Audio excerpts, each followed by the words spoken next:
నమస్తే అండి. ఈరోజు కథ పతనం. ఆరావళి పర్వత ప్రాంతంలో కృష్ణచంద్రుడు అనే పండితుడు గురుకులం ఒకటి నడుపుతూ ఉండేవాడు. ఆయన చక్కని బోధకుడుగా దేశవ్యాప్తంగా పేరుగాంచాడు. చాలా ఉదార హృదయుడు. ఆయన దగ్గర శిష్యరికం చేయటానికి ఇరుగు పొరుగు దేశాల నుంచి విద్యార్థులు ఎక్కువగా వస్తూ ఉండేవారు. ఒకనాటి సాయంకాలం గురుకులంలోని చెట్టు వద్ద ఏదో కలకలం వినిపించి కృష్ణచంద్రుడు అటు వెళ్లి చూశాడు. అక్కడ ఒక విద్యార్థిని మరొక నలుగురు విద్యార్థులు దండిస్తున్నారు. వాళ్లను సంగతి ఏంటి అని అడిగాడు కృష్ణచంద్రుడు. అప్పుడొక విద్యార్థి ముందుకు వచ్చి, మేము దాచుకుంటున్న మామిడి పళ్లను ఇతడు రోజూ దొంగతనంగా తింటున్నాడు స్వామి. అడిగి తీసుకోమని చెప్పాము, అయినా వినలేదు. ఇంకా చిన్న చిన్న దొంగతనాలు కూడా చేస్తూ ఉంటున్నాడు అన్నాడు. కృష్ణచంద్రుడు దోషి అయిన విద్యార్థి కేసి చూశాడు. వాడు తల వంచుకుని నేలచూపులు చూస్తున్నాడు. ఆయన అక్కడి నుంచి వెనుతిరుగుతూ శిష్యులందర్నీ తన వెంట రమ్మన్నాడు. అందరూ వచ్చి పాఠశాలలో కూర్చున్న తరువాత కృష్ణచంద్రుడు ఇలా చెబుతున్నాడు. ప్రకృతిలో అతి చంచలమైనది నీరు. ఏమాత్రం సందు దొరికినా అధోముఖంగా పయనించటానికే ప్రయత్నిస్తుంది. పతనం కూడా నీటిలాంటిదే. మనిషి మనసు ఏమాత్రం బలహీనమైనా అది పతనం వైపుకే మొగ్గుతుంది. ఒకసారి ప్రారంభమైన పతనం సర్వనాశనానికి దారితీయటానికి ఎంతో సమయం పట్టదు. అందుకు ఉదాహరణగా మీకు శ్యామలుడు అనే కుర్రవాడి వృత్తాంతం చెబుతాను, శ్రద్ధగా వినండి అన్నాడు. శ్యామలుడు స్వతహాగా తెలివైనవాడు, కానీ చెడు సావాసాల వలన ఎందుకూ పనికిరానివాడుగా తయారయ్యాడు. తల్లిదండ్రులు ఇతర పెద్దలు చేసే సద్బోధలు వాడి చెవులకు కంటకంగా వినిపించేవి. చదువు మానేసి స్నేహితులతో కలిసి చెడు తిరుగుళ్ళు తిరుగుతూ ఉండేవాడు. నెమ్మదిగా వాడికి చిల్లర దొంగతనాలు కూడా అలవాటయ్యాయి. శ్యామలుడు ఉంటున్న దేశపు రాజు గొప్ప దేవీ భక్తుడు. ఆయన చాలా ధనవ్యయం చేసి ఒక దేవి ఆలయాన్ని కట్టించాడు. ఆ ఆలయం పాలరాతితో కట్టబడింది. దేవీ విగ్రహానికి అనేక బంగారు ఆభరణాలు చేయించాడు.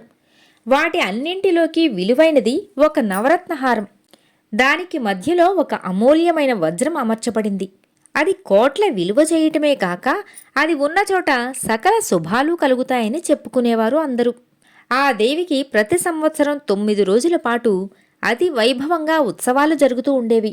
ఆ ఉత్సవాలకు దేశ దేశాల నుంచి ప్రజలు, ముఖ్యాధికారులు, రాజులు వచ్చేవారు.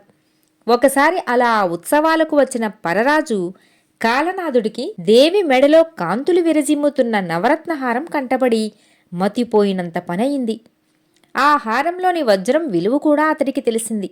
ఉత్సవాలు ముగియగానే కాలనాథుడు తన దేశం తిరిగి వెళ్ళిపోయాడు. కొద్ది రోజుల తర్వాత ఆ హారాన్ని అపహరించి తెమ్మని తన ముఖ్య చారుల్లో ఒకణ్ణి పంపాడు. కాలనాథుడు ఆశ చూపిన బహుమతికి లొంగిపోయిన ఆ చారుడు దేవి ఆలయానికి వచ్చి పూజారిని కలుసుకున్నాడు. అప్పుడు చారుడు ఎరచూపిన ధనానికి పూజారి లొంగిపోయాడు. ఇద్దరూ కలిసి మర్నాటి రాత్రి ఆ హారాన్ని అపహరించడానికి నిశ్చయించుకున్నారు. సరిగ్గా అదే రాత్రి శ్యామలుడు స్నేహితులతో తిరిగి ఇంటికి వస్తూ దాహం తీర్చుకోవటానికని ఆలయం దగ్గర ఉన్న కోనేటి దగ్గర ఆగాడు. ఆ సమయంలో దూరంగా పూజారి చారుడు వస్తూ వాడికి కనిపించారు. అంత అర్ధరాత్రి వేళ పూజారి ఆలయానికి ఎందుకు వస్తున్నాడో శ్యామలుడికి అర్థం కాలేదు. పూజారిని గురించి ఏదో అనుమానం వచ్చి వాడు చప్పున ఆలయంలోకి వెళ్ళి గర్భగుడి పక్కన చీకట్లో నక్కాడు. కొద్దిసేపు తర్వాత పూజారి ఒక్కడూ అక్కడికి వచ్చి గర్భగుడి తాళం తీసుకుని లోపలికి వెళ్ళాడు.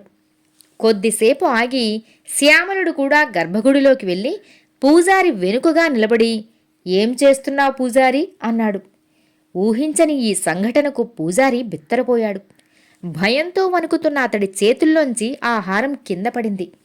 శ్యామలుడు హారం తీస్తూ, భయపడకు, హారం అమ్మేయాలని చూస్తున్నావా? నీ వెంట వచ్చిన అతడెవరు అని అడిగాడు. పూజారి నెమ్మదిగా తేరుకుని వివరాలన్నీ చెప్పాడు. శ్యామలుడు ఆ హారాన్ని పరీక్షగా చూస్తూ, ఎవరో పరదేశస్థుడికి దీన్ని అప్పజెప్పి కాస్త ధనం పుచ్చుకునే బదులు మనమే దీన్ని ఉపయోగించుకుంటే బాగుంటుంది కదా అన్నాడు. అందుకు పూజారి సంతోషంగా ఒప్పుకున్నాడు. వెంటనే ఇద్దరూ ఆ హారం తీసుకుని గర్భగుడికి జాగ్రత్తగా తాళం వేసి నిశ్శబ్దంగా బయటికి వచ్చి అక్కడ కాపలా కాస్తున్న చారుడి తలపై బలంగా మోదారు. వాడు నోటి మాట కూడా లేకుండా అక్కడే కుప్పకూలిపోగానే తాళపు చెవులు వాడి పక్కనే పడవేసి పూజారి శ్యామలుడు ఊరి పొలిమేరకేసి వేగంగా వెళ్ళిపోయారు. ఊరి పొలిమేర దాటగానే ఇద్దరి మనసుల్లోనూ ఆ హారాన్ని పూర్తిగా తమ సొంతమే చేసుకోవాలనే ఆలోచన కలిగింది. మర్నాటి మధ్యాహ్నానికి వాళ్ళిద్దరూ ఒక అడవి చేరుకుని తాము దారిలో సత్రం నుంచి అడిగి తెచ్చుకున్న భోజనాలు చేశారు.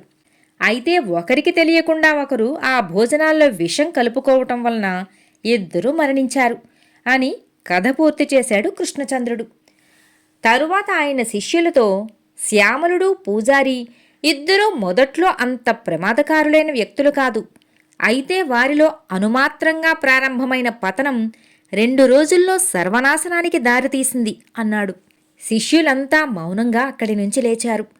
దొంగతనం చేసిన విద్యార్థి కన్నీటితో కృష్ణచంద్రుడికి నమస్కరిస్తూ, నా పతనం నాకర్థమైంది స్వామి, ఇక ఎప్పుడూ ఇటువంటి పనులు చేయను అన్నాడు.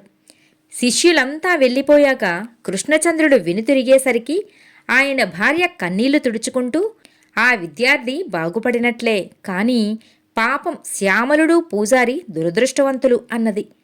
కృష్ణచంద్రుడు నవ్వి, పూజారి దురదృష్టవంతుడే కాని శ్యామలుడు మాత్రం కాదు అన్నాడు. అదేమిటి అన్నది భార్య ఆశ్చర్యపోతూ. శ్యామలుడు వెంటనే చనిపోలేదు. వార్ధక్యంలో ఉన్న కారణంగా విషప్రయోగం వల్ల ముందుగా పూజారి చనిపోయాడు. శ్యామలుడు చావు బతుకుల మధ్య కొట్టుకుంటుండగా ఆయుర్వేదంలో నిధి మహామంత్రవేత్త అయిన ఒక ధర్మాత్ముడు అతన్ని రక్షించాడు. అతని కథనంతా విని కూడా అతన్ని అసహ్యించుకోకుండా జ్ఞానభిక్ష పెట్టాడు అన్నాడు కృష్ణచంద్రుడు.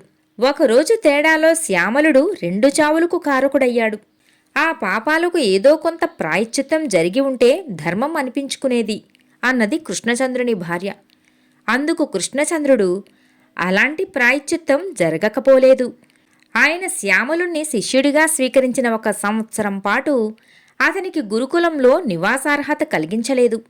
శ్యామలుడు గురుకులానికి దాపులనే ఉన్న ఒక చీకటి కొండ గుహలో సంవత్సర కాలం గడపవలసి వచ్చింది. ఏమైతేనేం, స్వతహాగా తెలివిమంతుడైన అతడు ఆ మహాత్ముడి వద్ద జ్ఞానార్జన చేసి కృష్ణచంద్రుడయ్యాడు అన్నాడు. శ్యామలుడు మీరా అంటూ కృష్ణచంద్రుడి భార్య నివ్వెరపోయి, మరి ఆ నవరత్నహారం ఏమైంది అని అడిగింది. అది వెంటనే రాజుగారికి చేర్చబడింది. మా గురువు కారణంగా నేను శిక్షకు గురికాలేదు. నీతిగా అధోముఖంగా పయనించే నన్ను ఊర్ధ్వాభిముఖంగా కీర్తి శిఖరాన్ని అందుకునేలా చేసి ఆ మహాత్ముడు నాకు పునర్జన్మను ప్రసాదించాడు. ఆయన శిష్యరికం లభించడం నా భాగ్యం అన్నాడు కృష్ణచంద్రుడు. కథ సమాప్తం.